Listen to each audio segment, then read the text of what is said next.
दोस्तों आज हम आपको बताएंगे ब्लड टेस्ट कराने से पहले किन किन बातों का ध्यान रखना चाहिए। ब्लड टेस्ट कराने जाते हैं आप तो उसमें कौन सी जांच करानी है, कैसे रिपोर्ट देखनी है, क्या चीज निकला है और क्या चीज नहीं है और रिपोर्ट में कौन सा इन्फेक्शन है। हर मरीज के दिमाग में यही चलता रहता है कि डॉक्टर साहब हमारा क्या निकला, इसमें कौन सा इन्फेक्शन है, अब हमें क्या होगा, इसका इलाज कैसे होगा। तो मतलब ये सब चीजें दिमाग में चलता रहता है। तो दोस्तों आज हम आपको उन्हीं जांचों में से, उन्हीं खून की जांचों में से एक जांच होती है, उस जांच के बारे में आपको हम समझाएंगे, उसकी रिपोर्ट के बारे में बताएंगे कि इसका नॉर्मल वैल्यू कितना होता है, उसका फुल फॉर्म क्या होता है उस जांच का, उसमें इन्फेक्शन कितना बढ़ा हुआ है और वो इन्फेक्शन कौन सा इन्फेक्शन है, उसके अंदर कौन कौन सी जांचें आती हैं।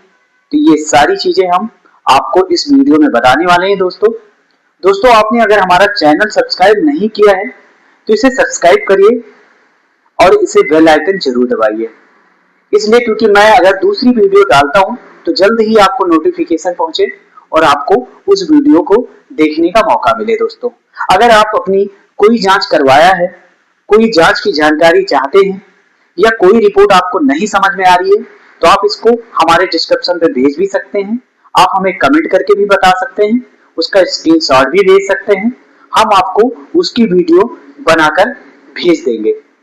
तो दोस्तों अब हम शुरुआत करेंगे आपको उस जांच के बारे में। वैसे तो ब्लड की कई जांचें होती हैं, बहुत ऐसी जांचें होती हैं, सिम्टम के हिसाब से ब्लड टेस्ट करवाते हैं डॉक्टर साहब, लेकिन एक कॉमन टेस्ट होता है जिसको आदमी को या पेशेंट या मरीज कोई भी हो उसको जांच करवाने के लिए करवा लेनी चाहिए। साल में 6 महीने में अपना हेल्थ चेकअप जरूर कराना चाहिए। उसमें एक कॉमन टेस्ट होता है सीबीसी। सीबीसी जांच जो है ये हमारी बॉडी के हर सेल्स, हर प्लेटलेट, हीमोग्लोबिन, ऐसी पूरी जांच की जानकारी ये सीबीसी रिपोर्ट से हमें मिलती है। ये हमारी एक प्राथमिक जांच है जिसको हमें करवा लेनी ही चाहिए। तो दोस्तों हम आते हैं सीबीसी के जांच के बारे में कि सीबीसी का फुल फॉर्म क्या होता है। पहले तो हम ये समझते हैं कि सीबीसी होता क्या है। सीबीसी का फुल फॉर्म होता है कंप्लीट ब्लड काउंट। ये हमारे यानी पूरी बॉडी का बात करें तो ये ब्लड इन्फेक्शन यानी ब्लड सेल्स और हीमोग्लोबिन, प्लेटलेट, ये सारी चीजें हमें सीबीसी के द्वारा मिल जाता है। दोस्तों तो हम आते हैं पहले शुरुआत पहले टेस्ट से जानकारी करते हैं। पहला टेस्ट सीबीसी का क्या होता है। तो दोस्तों सबसे पहला टेस्ट होता है हीमोग्लोबिन। हीमोग्लोबिन जो हमारे शरीर का खून के बारे में जानकारी देता है कि हमारी बॉडी में कितना ब्लड है, कितना खून है। तो दोस्तों पहले तो ये समझ लेना चाहिए कि मेल यानी आदमी के हीमोग्लोबिन कितना होना चाहिए। मेल में हीमोग्लोबिन जो होता है वो 11.5 से 18 पॉइंट तक होना चाहिए। फीमेल में आ जाते 11.5 से 16.0 तक होना चाहिए। तो ये हो गया मेल और फीमेल में। आप ये समझ गए होंगे, जो मेल होता है उसका 11.5 से 18 होना चाहिए और जो फीमेल होता है 11.5 से 16 तक होना चाहिए। ये हीमोग्लोबिन का नॉर्मल रेंज होता है। अगर आपका इसके बीच में है तो आपका हीमोग्लोबिन सही है, अगर इससे कम है तो हीमोग्लोबिन कम है। ये आपकी शरीर की बॉडी में खून कितना है ये जानकारी आपको देगा। फिर दोस्तों आते हैं दूसरे टेस्ट में टीएलसी। ये टीएलसी एक ऐसी जांच होती है जो हमारे ब्लड के इन्फेक्शन सेल्स के बारे में बताता है कि हमारे बॉडी यानी हमारे हीमोग्लोबिन में कितना इन्फेक्शन हो गया है, हमारे ब्लड में कितना इन्फेक्ट कर गया है। अब ये टीएलसी कई रीजनों से भी बढ़ जाता है। टीएलसी कई रीजन से बढ़ता है। हमारे ब्लड कैंसर है तब भी टीएलसी बढ़ता है, टाइफाइड ज्यादा दिन से है तब भी टीएलसी बढ़ता है, हमको चेस्ट इन्फेक्शन है तब भी टीएलसी बढ़ता है, और खांसी लेने में भी समस्या है तब भी टीएलसी बढ़ता है। टीएलसी का फुल फॉर्म हम समझ लेते हैं पहले क्या होता है। टीएलसी को डब्ल्यूबीसी भी बोलते हैं। टीएलसी का फुल फॉर्म होता है टीएलसी का फुल फॉर्म होता है इसको डब्ल्यूबीसी भी बोलते हैं। जो डब्ल्यूबीसी को फुल फॉर्म में बोलते हैं व्हाइट ब्लड सेल्स, और टीएलसी को बोलते हैं टोटल लाइकोसाइट काउंट, यानी ये पूरे ब्लड के इंफेक्शन को काउंट करके बताता है। इसका नॉर्मल रेंज क्या होता है? 4 से 10,000 होता है। 4,000 से 10,000 इसका एक नॉर्मल रेंज होता है। 10,000 से ऊपर जा रहा है 11,000, 12,000, 13,000, तो फिर आपका ये बढ़ा हुआ है, आपका टीएलसी बढ़ा है। अगर बहुत ज्यादा बढ़ गया है फिर डॉक्टर इसकी दूसरी जांच के बारे में जानकारी करता है। तो दोस्तों ये हो गया टीएलसी की जांच। फिर आते हैं इस्नोफिलिया के बारे में समझते हैं। इस्नोफिलिया हमारी अधिकतर लोगों को हमने देखा है कि इस्नोफिलिया की शिकायत होती है। उनका यही कहना होता है कि इस्नोफिल हमारा क्यों कम हो, इस्नोफिलिया हमारा लेवल कितना है, इस्नोफिलिया का नॉर्मल रेंज कितना होना चाहिए। तो दोस्तों इस्नोफिलिया का नॉर्मल रेंज होता है 1.0 से और 6.0 तक, 1 पॉइंट से लेकर 6.0 तक नॉर्मल रेंज होता है।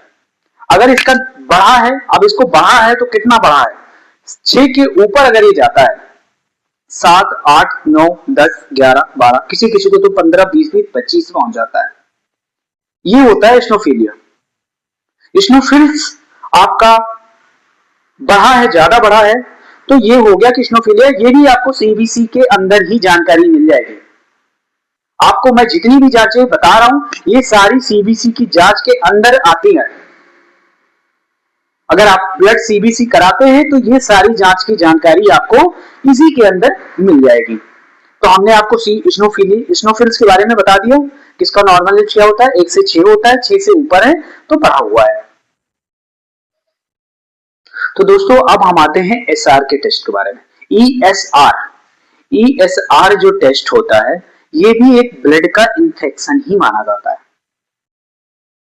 वैसे तो ये बहुत सीरियसली इंफेक्शन नहीं होता है, बहुत ज्यादा इसका इफेक्ट बहुत कम पाया जाता है, लेकिन डॉक्टर हमेशा ईएसआर टेस्ट करवाता है क्योंकि अधिकतर अमूमन लोगों का ईएसआर चाहे 2-4 पॉइंट ही बढ़ा हो, बढ़ के जरूर आता है। इसका नॉर्मल रेंज होता है जो मेल का होता है 0 से 10 होता है और जो फीमेल का होता है वो 0 से 20 होता है। अगर 10 के ऊपर बढ़ा है तो मेल में बढ़ा माना जाएगा और 20 से ऊपर है तो फीमेल का बढ़ा माना जाएगा। ये हो गया एसआर। अब इसका सबसे आखिरी टेस्ट के बारे में आते हैं दोस्तों। जो मेन टेस्ट है मैं उसी की जानकारी आपको दूंगा जो आपको समझ में आए। जो सीबीसी के अंदर मेन टेस्ट होता है मैं उसी की जानकारी दूंगा आपको। वैसे तो बहुत ऐसे टेस्ट होते हैं, इसमें 20-25 पैरामीटर होते हैं, 24 पैरामीटर आते हैं, 25 पैरामीटर आते हैं, लेकिन मैं उनमें से जो मेन टेस्ट होते हैं उसकी जानकारी आपको दूंगा जो कि तुम्हें समझ में आ सके और जो ज्यादा इंपॉर्टेंट होते हैं। तो दोस्तों फिर आते हैं आखिरी टेस्ट पीएलसी यानी प्लेटलेट काउंट, पीसी काउंट। अब पीसी काउंट का ये समझ लेते हैं पीसी काउंट है क्या। तो दोस्तों पीसी काउंट जो होता है हमारे ब्लड में, जैसे जो आरबीसी रेड होता है और उसको जो पतला होता है, यानी आरबीसी और प्लाज्मा दोनों मिलकर हमारे बॉडी को ब्लड बनाते हैं। जो पतला होता है पूरी ब्लड को सर्कुलेट करता है, उसी में एक व्हाइट होता है ब्लड प्लाज्मा होता है जिसको हम लोग प्लेटलेट्स बोलते हैं। अधिकतर सुना होगा आपने कि शरीर में इनको डेंगू हो गया, प्लेटलेट कम हो गया, किसी प्रकार का इंफेक्शन हो गया, धीरे धीरे प्लेटलेट कम हो रहा है। प्लेटलेट कम होने से बॉडी में दर्द चालू हो जाता है, जोड़ों में दर्द होता है, चलने में दिक्कत होती है। ये सारी समस्या प्लेटलेट से होती है। कई लोग तो समझ ही नहीं पाते प्लेटलेट है क्या, होता क्या है। तो पहले तो ये समझना चाहिए कि जो हमारा लाल खून है ना वो प्लेटलेट से मिलकर ही बना है, उसी के द्वारा ही हमारा खून पतला होता है। अगर ये हमारे शरीर में कम हो जाएगा तो हमारा खून गाढ़ा हो जाएगा, हमारा आरबीसी थक्का थक्का टाइप का जमने लगेगा। तो ये होता है प्लेटलेट। तो प्लेटलेट का अब आते हैं नॉर्मल रेंज समझ लेते हैं।